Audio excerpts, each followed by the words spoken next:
Главная черта стихотворений – не отточенность мастерства, а чистота и открытость его души. Представляя следующего нашего гостя, я могу с уверенностью сказать, что он настоящий труженик. Он из тех, кто свою судьбу, свою биографию творит сам, постоянно стремясь к новым победам, к новым вершинам. Первооткрыватель профессионального туризма в Арском районе. Он пример четкой целеустремленности, неукротимой энергии, удивительной трудоспособности и активной жизненной позиции. Одним словом, неугомонный наш Минхаиров Фарид Фатхиевич. Вот, Фарид Фатхиевич, да, хочу такой, может быть, такой неординарный вопрос, но тем не менее, да, вот что в детстве вас радовало? В детстве радовало, если на столе была картошка, черный хлеб, ну, если еще подсолнечное масло, чтобы макать туда картошечку. В детстве у нас сложно было. Ну, вот сейчас я готовлю к изданию книгу рассказов. Это будет самая книжка, страниц на 200, рассказы. И там вот у меня эта книжка начинается с этого рассказа.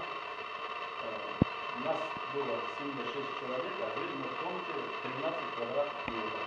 И деньги каждый.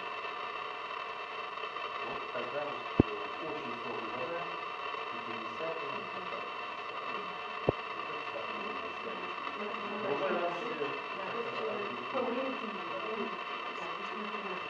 и вот ваши стихи, они пронизаны, именно когда мы берем в руки сборник ваших стихов, да, они пронизаны юмором. Да? Несмотря на то, что ваше детство прошло именно так вот трудно, да, ведь это у вас что, такой стиль, или вы что-то хотите этим сказать, или то, что вы недополучили, может быть, в детстве, что-то, я не знаю, вот, почему именно пронизаны юмором?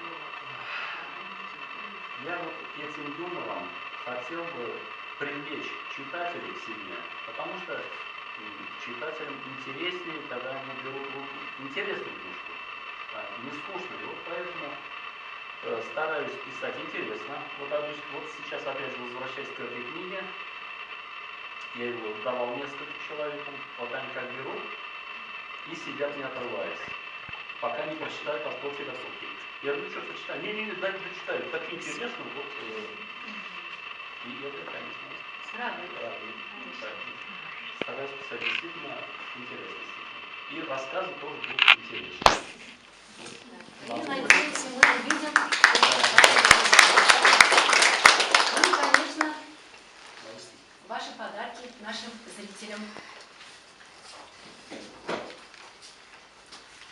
Я думал, часа полтора буду читать сам только, поэтому 45 минут. 45 минут, не больше. Пропавший снег.